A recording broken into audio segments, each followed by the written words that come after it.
Ang Pilipinas ay isang bansang may mayamang kasaysayan ng kagitingan at sakripisyo. Sa panahon ng ikalawang digmaang pandaigdig, libu-libong mga Pilipino ang lumaban ng buong tapang at nagbuwis ng kanilang buhay para sa kalayaan ng ating bansa. Ang kanilang mga pangalan ay nakaukit sa ating puso at kasaysayan bilang mga tunay na bayani ng ating lahi.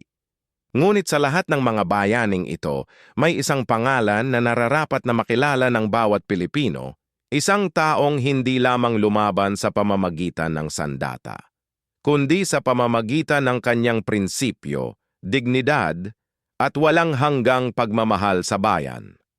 Siya ang unang Pilipinong bayani na nagbuwis ng buhay sa ikalawang digmaang pandaigdig. Ang kanyang kwento ay hindi lamang isang kwento ng kamatayan, kundi isang kwento ng katapangan, katapatan, at inspirasyon para sa lahat ng mga Pilipino sa bawat henerasyon. Upang maunawaan ang kwento ng ating bayani, kailangan muna nating alamin kung paano nagsimula ang digmaan sa Pilipinas. Noong Disyembre 7, 1941, sinalakay ng mga Hapones ang Pearl Harbor sa Hawaii na nagulat sa buong mundo. Dahil ang Pilipinas ay nasa ilalim ng pangangalaga ng Amerika sa panahong iyon, hindi nagtagal at naging target din ng mga Hapones ang ating kapuluan. Kinabukasan, noong Disyembre 8, nagsimula ang sunod-sunod na pag-atake ng mga Hapones sa iba't ibang bahagi ng Pilipinas, kabilang ang Maynila at Corregidor. Sa mga pag-ataking ito ay nagdulot ng malawakang kaguluhan, pagkawasak at pagdurusa sa buong kapuluan. Mula sa hilagang Luzon hanggang sa katimugang Mindanao, naramdaman ng bawat Pilipino ang bigat ng digmaang ito. Sa gitna ng kaguluhang ito, maraming bayani ang lumitaw upang ipagtanggol ang ating kalayaan. Bago sumiklab ang digmaan, ang Pilipinas ay nasa ilalim ng Commonwealth Government, isang pamahalaan na itinatag noong 1935 bilang paghahanda para sa ganap na kalayaan ng bansa noong 1946. Sa ilalim ni Presidente Manuel L. Quezon, ang Pilipinas ay patuloy na nagtatayo ng sariling mga institusyon, hukbo at sistema ng pamamahala. Ang relasyon ng Pilipinas at Amerika sa panahong ito ay malapit at mapagkakatiwalaan. Ang dalawang bansa ay nagkakaroon ng matibay na kasunduan sa depensa at kalakalan na nagbibigay ng proteksyon at katatagan sa Pilipinas habang ito ay naghahanda para sa kalayaan. Yung mga Pilipino ay may pag-asa at pangarap para sa kinabukasan ng kanilang bansa. Ngunit ang lahat ng ito ay biglang nagbago ng salakayin ng mga Hapones ang kapuluan na nagdulot ng matinding pagsubok sa bawat Pilipino, maging sila ay karaniwang mamamayan o pinuno ng bansa. Sa kasaysayan ng Pilipinas, maraming mga pangalan ang nag-iwan ng malalim na bakas sa puso ng bawat Pilipino. Ngunit may isang pangalan na namumukod-tangi sa lahat. Isang pangalan na kumakatawan sa pinakamataas na antas ng katapatan, integridad at pagmamahal sa bayan. Siya ay si Jose Abad Santos, isa sa pinakakilala at pinakakagalang-galang na personalidad sa buong kasaysayan ng ating bansa. Bilang Chief Justice ng Korte Suprema ng Pilipinas, hawak niya ang isa sa pinakamataas at pinakamakapangyarihang posisyon sa buong gobyerno ng Pilipinas. Ngunit higit sa kanyang titulo at posisyon, si Jose Abad Santos ay kilala sa kanyang walang kapantay na katapatan sa kanyang bansa at sa kanyang mga prinsipyo. Ang kanyang buhay ay isang patunay na ang tunay na kadakilaan ay hindi nasusukat sa kayamanan o kapangyarihan, kundi sa kung gaano kahandang magsakripisyo para sa iyong bayan. Ipinanganak si Jose Abad Santos noong Pebrero 8, 1886 sa San Fernando, Pampanga. Siya ay nagmula sa isang kilala at kagalang-galang na pamilya na nagbigay halaga sa edukasyon at serbisyong pampubliko. Ang kanyang ama ay si Pedro Abad Santos, isang prominenteng personalidad sa lalawigan ng Pampanga. Mula sa murang edad, ipinakita na ni Jose ang kahusayan sa pag-aaral at malalim na pagmamahal sa katarungan. Nag-aral siya sa mga pinakamahuhusay na institusyon sa Pilipinas at sa Estados Unidos, kung saan nakuha niya ang kanyang degree sa batas mula sa Georgetown University. Bumalik siya sa Pilipinas na puno ng kaalaman at determinasyon na maglingkod sa kanyang bansa. Sa loob ng ilang taon, naging isa siya sa pinakarespetadong abogado sa buong kapuluan, kilala sa kanyang katalinuhan, integridad, at malalim na pag-unawa sa batas at katarungan. Matapos makumpleto ang kanyang pag-aaral, si Jose Abad Santos ay nagbalik sa Pilipinas at nagsimulang magsanay ng abogasya. Agad siyang naging kilala sa kanyang kahusayan at integridad bilang isang abogado. Dahil sa kanyang natatanging kakayahan, siya ay hinirang bilang hukom at naglingkod ng may kahusayan at katapatan sa batas. Ang kanyang dedikasyon sa katarungan ay hindi natuyo sa paglipas ng panahon. Sa halip, lalo itong lumago habang siya ay umangat sa mga pinakamataas na posisyon ng hudikatura ng Pilipinas. Noong 1938, si Jose Abad Santos ay hinirang bilang Chief Justice ng Korte Suprema ng Pilipinas, ang pinakamataas na posisyon sa sistemang panghukuman ng bansa. Sa posisyong ito, pinairal niya ang katarungan nang walang kinikilingan at nang walang takot. Ang kanyang reputasyon bilang isang tapat, matuwid at matapang na lider ng hudikatura ay naging pundasyon ng kanyang pamana bilang isang dakilang Pilipino. Nang lumikas si Presidente Manuel Quezon patungo sa Corregidor noong Disyembre 1941, kailangan ng bansa ng isang lider na mananatili at magtataglay ng awtoridad ng pamahalaan. Si Jose Abad Santos bilang Chief Justice ay naging acting president ng Pilipinas sa panahong iyon. Ito ay isang napakabigat na responsibilidad, lalo na sa gitna ng matinding digmaan at pananakop ng mga Hapones. Kahit na ang karamihan sa mga opisyal ng pamahalaan ay lumikas o nagtatago, si Abad Santos ay nanatiling tapat sa kanyang tungkulin. Siya ay patuloy na nagsilbi sa bansa kahit alam niyang lubhang mapanganib ang kanyang kalagayan. Bilang acting president, siya ang naging boses at simbolo ng paglaban ng Pilipinas. Ang kanyang presensya ay nagpapakita na ang pamahalaan ng Pilipinas ay hindi sumuko at ang diwa ng kalayaan ay patuloy na nabubuhay sa puso ng bawat Pilipino.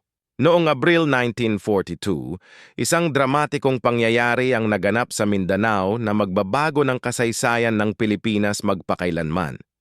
Habang patuloy na lumalaban ang mga puwersang Pilipino at Amerikano laban sa nagsusulong na hukbo ng Hapon, si Jose Abad Santos bilang acting president ay nanatili sa Mindanao upang ipagpatuloy ang paglaban at pamunuan ang gobyerno ng Pilipinas sa gitna ng kaguluhan ng digmaan. Ngunit ang mga Hapones ay mabilis na sumusulong at walang tigil na hinahanap ang mga lider ng pamahalaan. Sa kabila ng lahat ng pagsisikap na maiwasan ang pagkakahuli, si Abad Santos ay nadakip ng mga puwersang Hapones sa Mindanao. Siya ay agad na dinala sa harap ng mga mataas na opisyal ng Hapon para sa mahigpit na interogasyon. Ang kanyang pagkadakip ay isang malaking tagumpay para sa mga Hapones, sapagkat hawak nila ngayon ang pinakamataas na opisyal ng pamahalaan ng Pilipinas. Nang madakip si Abad Santos, agad na sinubukan ng mga Hapones na gamitin siya para sa kanilang mga layunin. Nais nilang gamitin ang kanyang katanyagan at awtoridad bilang acting president upang hikayatin ang mga Pilipino na sumuko at makipagtulungan sa kanilang pananakop. Inaalok nila sa kanya ang kalayaan at pribilehiyo kapalit ng kanyang kooperasyon. Ngunit si Abad Santos ay hindi natinag. Sa kabila ng mga banta at presyur na idinulot ng mga Hapones, matibay niyang tinanggihan ang lahat ng kanilang mga alok. Para sa kanya, ang pakikipagtulungan sa kaaway ay katumbas ng pagtataksil sa kanyang bansa at sa mga prinsipyong pinagsilbihan niya sa buong buhay niya. Ang kanyang pagtanggi ay hindi lamang isang personal na desisyon, kundi isang malinaw na pahayag ng kanyang walang hanggang katapatan sa Pilipinas. Kahit alam niyang maaaring ikamatay niya ang kanyang pagtanggi, hindi siya nagbago ng kanyang desisyon. Dumating ang malagim na araw na iyon, Mayo 7,942 sa Parang, Mindanao. Nakatayo si Jose Abad Santos ng may dignidad at katahimikan habang inihahanda ng mga Hapones ang kanyang pagpapatupad ng kamatayan. Sa tabi niya ay ang kanyang anak na si Pepito na hindi mapigilang umiyak sa harap ng kakilakilabot na katotohanang mawawala na ang kanyang ama. Sa huling sandaling iyon, hindi nagsalita si Abad Santos ng mga salitang puno ng galit o takot. Sa halip lumingon siya sa kanyang anak at mahinahon na sinabi, "Huwag kang umiyak, Pepito, sapagkat ito ay isang karangalan na mamatay para sa ating bansa." Ang mga salitang ito ay nagpapakita ng kahusayan ng kanyang karakter at ang lalim ng kanyang pagmamahal sa Pilipinas. Bago pa man marinig ang putok ng baril, napatunayan na niya ang kanyang katapatan sa bawat Pilipino. Ang mga huling salita ni Jose Abad Santos sa kanyang anak na si Pepito ay hindi lamang simpleng pangungusap ng isang amang nahaharap sa kamatayan. Sinabi niya, "Huwag umiyak. Ito ay karangalan na mamatay para sa ating bayan." Sa loob ng ilang segundo, ipinakita niya ang buong diwa ng kanyang buhay at prinsipyo. Ang mensaheng ito ay nagpapakita ng isang tao na hindi natakot sa kamatayan, kundi tinanggap ito ng buong puso bilang huling paglilingkod sa kanyang minamahal na Pilipinas. Para sa kanya, ang buhay ay hindi ang pinakamahalagang bagay sa mundong ito. Ang dangal, ang katapatan, at ang pagmamahal sa bayan ay higit pa sa sariling kaligtasan. Ang kanyang mga salita ay naging sigaw ng kalayaan na kumakalat sa buong bansa. Nagbibigay inspirasyon sa bawat Pilipinong nagnanais lumaban para sa kalayaan. Ito ang tunay na kahulugan ng pagkabayani. Ang pagkamatay ni Jose Abad Santos noong Mayo 7,942 ay nagmarka ng isang mahalagang kabanata sa kasaysayan ng Pilipinas. Siya ay itinuturing na unang Pilipinong bayani na nagbuwis ng buhay sa ikalawang digmaang pandaigdig, isang titulo na nagpapakita ng kanyang walang kapantay na tapang at dedikasyon sa bansa. Ang kanyang sakripisyo ay hindi lamang isang personal na pagpili, kundi isang makapangyarihang mensahe para sa lahat ng Pilipino na ang kalayaan at dignidad ng bansa ay higit na mahalaga kaysa sa sariling buhay. Ang kanyang halimbawa ay nagbigay inspirasyon sa mga mandirigma at mamamayan na magpatuloy sa paglaban laban sa pananakop. Sa bawat henerasyong lumipas, ang kanyang kwento ay patuloy na nagsisilbing liwanag na gumagabay sa mga Pilipino na mahalin ang kanilang bansa ng buong puso at kaluluwa. Ang sakripisyo ni Jose Abad Santos ay hindi nakalimutan ng bansang Pilipinas. Pagkatapos ng digmaan, maraming pagkilala ang ibinigay sa kanya bilang parangal sa kanyang katapatan at pagmamahal sa bayan. Maraming paaralan sa buong Pilipinas ang pinangalanan sa kanya, lalo na sa kanyang probinsya ng Pampanga kung saan siya ipinanganak at lumaki. Ang mga kalye at pampublikong institusyon ay pinangalanan din sa kanya bilang patunay ng walang hanggang pasasalamat ng bansa. Posthumously, siya ay ginawaran ng Order of National Artists at iba pang mataas na parangal ng pamahalaan ng Pilipinas. Ang kanyang larawan ay naging simbolo ng katapatan at integridad sa serbisyong pampubliko.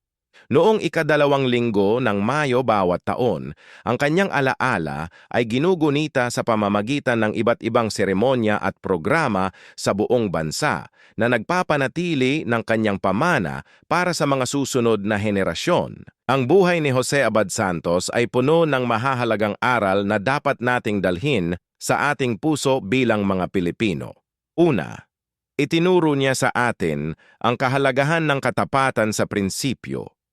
Kahit harap sa kamatayan, hindi niya ipinagkanulo ang kanyang mga paniniwala at ang kanyang bansa. Pangalawa, ipinakita niya ang tunay na kahulugan ng pagmamahal sa bayan, hindi lamang sa salita, kundi sa gawa at sakripisyo. Pangatlo, ipinadama niya sa atin na ang katapangan ay hindi kawalan ng takot, kundi ang pagpili na gawin ang tama kahit may takot, para sa kasalukuyang henerasyon ng mga Pilipino. Ang kanyang halimbawa ay isang patuloy na hamon. Sa panahon ng mga pagsubok, tiwala at pagbabago, dapat nating itanong sa ating sarili, ano ang gagawin ni Abad Santos? Ang kanyang buhay ay patunay na ang isang tao ay kayang baguhin ang kasaysayan sa pamamagitan ng tapang at prinsipyo. Sa pagwawakas ng ating talakayan, nais nating buuin ang lahat ng natutunan natin tungkol sa dakilang bayaning si Jose Abad Santos. Siya ay hindi lamang isang Chief Justice o isang acting president. Siya ay isang simbolo ng tunay na pagmamahal sa bayan, katapatan sa katotohanan at kagitingan sa harap ng kamatayan. Ang kanyang mga huling salita sa kanyang anak na si Pepito ay patuloy na nagbibigay inspirasyon sa bawat Pilipino hanggang sa kasalukuyan. Bilang mga Pilipino, ang pinakamahusay na paraan upang parangalan ng kanyang alaala ay ang ipagpatuloy ang kanyang pamana. Mahalin natin ang ating bansa, maging tapat sa katotohanan, at maglingkod sa ating kapwa Pilipino ng buong puso. Ang bawat isa sa atin ay may kakayahang maging bayani sa ating sariling paraan. Salamat sa inyong pakikinig at huwag kalimutang ibahagi ang video na ito upang makilala ng lahat ang tunay na bayaning si Jose Abad Santos.